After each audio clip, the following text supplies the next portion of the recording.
Good afternoon everyone, মৌসুমী লাইফস্টাইলে আরো একটি ব্লগে তোমাদের স্বাগত। আর বেশ অনেকদিন ভিডিও আনিনি, অনেকেই কমেন্টস করেছো। অ্যাকচুয়ালি আমি একটু অন্য ধরনের ভিডিও আনতে চেয়েছিলাম, সেই জন্য আমি ভিডিও আনিনি। তোমরা বুঝতেই পারছো লাইফস্টাইল ব্লগ নিয়ে আমি যেমন লাইফস্টাইল ব্লগ এতদিন করেছি আমি সেটা করতে চাইছি না। শুরুর দিকে যেমন তোমরা আমার অনেক অসুস্থতা দেখেছো, আমার জীবনের বেশিরভাগ অংশই তোমরা জানো।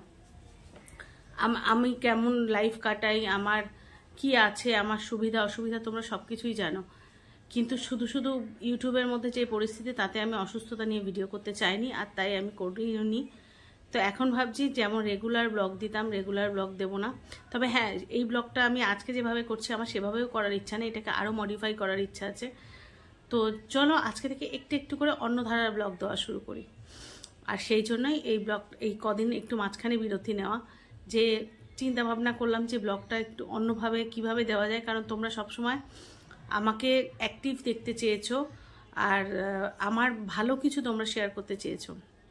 আমি শেয়ার করি যাতে আমি ভালো কিছু, সেটাই তোমরা চেয়েছো। আর আমিও সেটা নিয়ে চিন্তা ভাবনা করে বলতে পারো ব্লগের ধরনটা বদলালাম। তো সেটাই আজকে শেয়ার করি। তো কালকে যেহেতু মামের রেজাল্ট ছিল, মাম পাস করেছে, শুধু নয় বেশ ভালোভাবে পাস করেছে। তার একটাই কারণ, মাম তো তোমরা দেখেছো প্রচণ্ড দায়িত্ব নিয়ে সংসারটা সামলেছে। সব কিছু সেরেও আমার মেয়ে যে এত ভালোভাবে পাস করবে, রেজাল্ট করবে, সেটা আমি আশা করিনি। তো আজকে মামকে ডেফিনেটলি সারপ্রাইজ দেওয়ার পালা। তো একটু তো ওর জন্য কিছু রান্না করতেই হয়, তো সেই জন্য রান্না করবো, আর সেটাই তোমাদের সাথে শেয়ার করব। আর সেটা কি, চলো তোমাদেরকে দেখাই। এখানে নিয়ে নিয়েছি বেশ বড় বড় সাইজের পমফ্লেট আছে এখানে, সম্ভবত 5 পিস পমফ্লেট আছে। পমফ্লেটটা রান্না করব। একটু আদা রসুন কেটে নিয়েছি, কিভাবে কি করছি টোটালটাই তোমাদের সাথে শেয়ার করব। তার আগে চলো পমফ্লেটটা একটু চিড়ে নিই।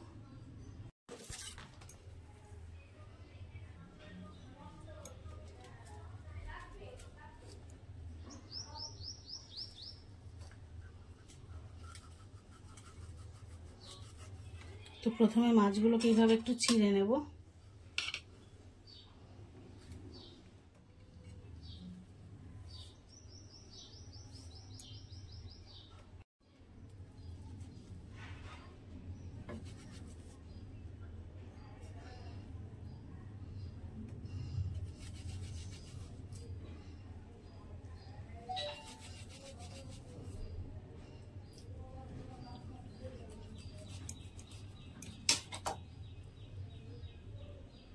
এই দেখো, তো মাছগুলো চিড়ে নিয়েছি, বাকিগুলো চিড়ে নিই।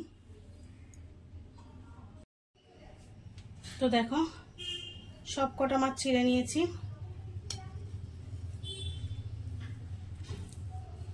এবার একটা মশলা তৈরি করব। মশলার জন্য আদা রসুন নিয়েছি, চলো এটাকে বেটে ফেলি। তো মশলাগুলো করার জন্য আমি এখানে শিল নিয়ে নিয়েছি। তোমরা সবাই রাগারাগি করবে আমি জানি, তবুও বলছি শিলটা নিয়ে নিয়েছি, একটু বাটা মশলাই আজকে করব বলে। তো সেই জন্য আমি আদা রসুন, বেশ কিছু লাল লাল কাঁচা লঙ্কা নিয়ে নিয়েছি।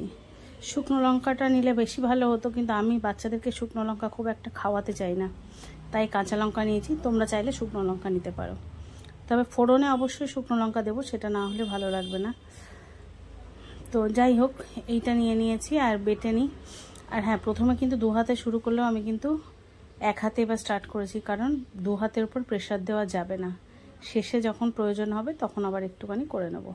তো ফিশ চুলায় যাতে কোনো রকম এফেক্টেড না হয় আমি সেভাবেই করছি, তাই তোমরা চিন্তা করো না। কারণ ফিশ চুলাটা রক্ষা করার দায়িত্ব অবশ্যই আমার, কারণ এটা যদি নষ্ট হয়ে যায় তখন আমাকেই কষ্ট পেয়ে আবার ফিশ চুলা তৈরি করতে হবে।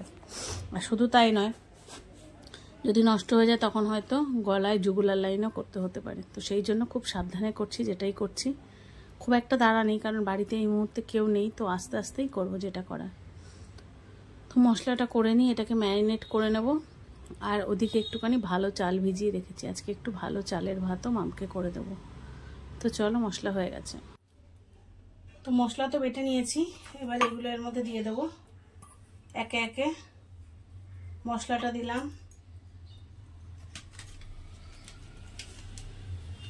একটু গোলমরিচ গুঁড়ো দেব,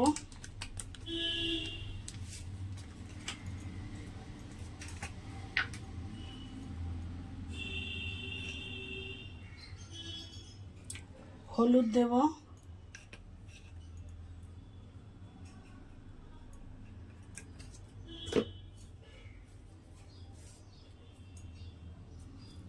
নুন,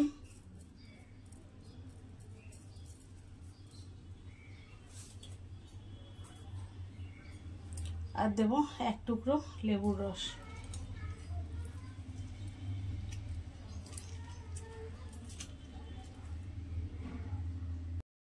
আর এদিকে দেখো সব মশলা তো দিয়ে দিয়েছি, এবার সুন্দর করে ম্যারিনেট করার পালা। তো ম্যারিনেট করে নিই, কারণ ম্যারিনেশনটা যদি ভালো না হয় তাহলে কিন্তু মাছের ভেতরে মশলা ঢুকবে না, আর ভেতরে যদি মশলা না ঢুকে মাছটা খেতে অতটা ভালোও হবে না। তো ম্যারিনেটটা করে রাখি, বেশ আধ ঘন্টা কিন্তু রাখতে হবে। ও তার আগে মাছের মধ্যে দিয়ে নেবো 1 ফোঁটা সর্ষের তেল।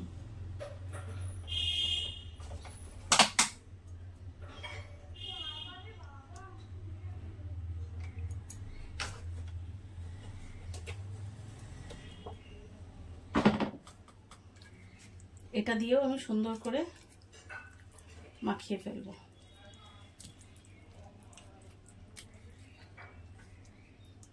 তো চলো আধ ঘন্টা ম্যারিনেট করা থাক, তারপর আবার ফিরে আসছি। তো ওটুকু করে হাঁপিয়ে গেছি, এসে বসে পড়েছি, ঘেমে গেছি। আমি জানি আমার অনেক বন্ধুরা দেখে বলবে যে মৌসুমি তোমার শিলে বাটা উচিত হয়নি, ঠিক কথা, কিন্তু তোমরা এটাও খেয়াল করেছো কিনা আমি জানি না, শুরুটা 2 হাতে করলেও একটু মানে কয়েক সেকেন্ডের মধ্যে আমি কিন্তু বাঁ হাত বন্ধ করে দিয়েছি, শুধু ডান হাত দিয়ে মশলা বেটেছি। শুধু শেষ মুহূর্তে যখন একদম ফাইন ফিনিশ হওয়ার কথা তখন 2 হাতটা লাগিয়েছি এবং বাঁ হাতে প্রেস কম দিয়েছি, কারণ ঠিক আছে ফিস্টুলাটা তো আমার সাবধানতা রাখা উচিত। এটা করলাম কারণ রোজ তো করি না, রোজ মিক্সিতে বেটেই করি, একটা দিন একটু স্পেশাল করছি, বাটা মশলায় খেতে খুব ভালো হয়, সেই জন্য বাটা মশলায় করার চেষ্টা করেছি। আর বাড়িতে কেউ নেই, অন্য কোনো কাজ নেই, তাই ভাবলাম যে চলো বাটা মশলাতেই চেষ্টা করে দেখি কেমন হয়। তো এখন তো ম্যারিনেট করে আধ ঘন্টা রাখতে হবে, তা ভাবলাম চলো আধ ঘন্টা, এখন তো কোনো কাজ নেই, একটু বসি টিভি দেখি, আধ ঘন্টা পরে ফিরে আসছি আর তোমাদের সাথে তখন আবার শেয়ার করছি নেক্সট ভিডিওটুকু। দেখো মাছটা মনে হচ্ছে ম্যারিনেট হয়ে গেছে, আমি আধ ঘন্টা বাদে ফিরে এসেছি। তো মাছটা এই যে ছিল, তো এপাশে মাছটা চাপাবো, আর এই মাছটা খাওয়ার জন্য যেটা করব সেটা হচ্ছে একটা ডাল। তার জন্য আমি এতটুকু মসুরির ডাল নিয়েছি, আর ডালটা রান্না করব বলে এই যে পেঁয়াজ কুচিয়ে নিয়েছি এতটুকু, অল্প একটু রসুন কুচিয়েছি, টমেটো, কাঁচা লঙ্কা। তো চলো দুদিকে দুটো শুরু করি, কারণ বেশ বেলা হয়ে গেছে। তো চলো এবার ডালটা ঝটপট করে বসিয়ে দিই, তার কারণ বেশ বেলা হয়ে গেছে, ওদিকে মাছটা যখন ম্যারিনেট হচ্ছে এদিকে ডালটা তৈরি করে ফেলি। আমরা তো রোজ এমনি মুসুর ডাল তৈরি করি, আজকে ভাবলাম চলো একটু আলাদা করে করি। তো এর মধ্যে শুকনো লঙ্কা ফোড়ন দিলাম, গোটা জিরে দিলাম, আর দিলাম অল্প একটু সর্ষে। অন্য সময় তো শুধু গোটা জিরে দিই, সর্ষেটা দেই না। তো যাই হোক, দিয়ে এবার একটু আগে রসুনটা দিয়ে নিলাম, রসুন কুচিটা জাস্ট হালকা সাঁতলে নিয়ে এর মধ্যে এবার দিয়ে দেবো পেঁয়াজ কুচি। আর অন্য সময় আমরা যখন ডাল ফোড়ন দিই বড় বড় করে দিই না, আজকে কিন্তু খুব কুচিয়ে কুচিয়ে ছোট ছোট করে দেবো। আর ডালটাকে এবার খুব ভালো করে ধুয়ে নেব 2-3 বার, ভালো করে ধুয়ে না নিলে ডালের নোংরাটা বেরোয় না। নিয়ে এইবার এই যে মশলাটা করছিলাম না, এর মধ্যে তো পেঁয়াজটা এর মধ্যে হালকা হালকা ভাজা ভাজা হয়ে গেছে, এর মধ্যে একটু টমেটো কুচি দিয়ে নেবো, নিয়ে জাস্ট 2-1 বার সাঁতলাবো, খুব বেশিক্ষণ নয়, মানে যেন গলে না যায়। তারপরে এর মধ্যে দেবো হলুদ, নুন, লঙ্কা গুঁড়ো তোমরা চাইলে দিতে পারো, আমার যেহেতু বাচ্চারা খাবে আমি এটাকে অ্যাভয়েড করছি। দিয়ে ভালো করে একটু নেড়ে চেড়ে নিয়ে এর মধ্যে ডালগুলো দিয়ে নেবো। ডালটাকেও এবার এর সাথে আমি একটু ভাজবো, ডালটাকে ভাজলে না বেশ এর টেস্টটা একটু অন্য রকম হয়, একটু বেশ ভাজবো, ভাজলে না একটু দেখবে সাদা সাদা হয়ে গেছে ডালটা। সেই অবস্থায় তারপরে তার মধ্যে আমি দিয়ে দেবো জল, অনেক বেশি জল দেবো না, দিলে ডালটা একটু মানে সেদ্ধ হতে সমস্যা হবে। তো যাই হোক, দিয়ে ডালটা মনে হয় প্রায় গেছে, এবার আমি এটাকে ঢেকে দেবো। ঢেকে দিলে ডালটা বেশ সেদ্ধ হতে খুব বেশি সময় নেবে না। তো চলো দেখো বেশ সুন্দর সেদ্ধ হয়ে গেছে।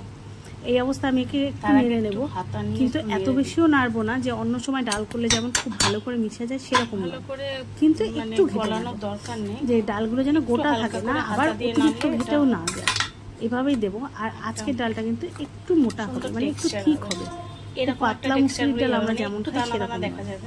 এই ডালটার সাথে ওই মানে কি বলবো মশলা পমপ্লেটটা খেতে খুব ভালো হয়, খুব একটা ভালো লাগবে। পমপ্লেট মাছ কষে রান্না করলেও হয়, কিন্তু এটা একটু অন্যরকম করেই করলাম।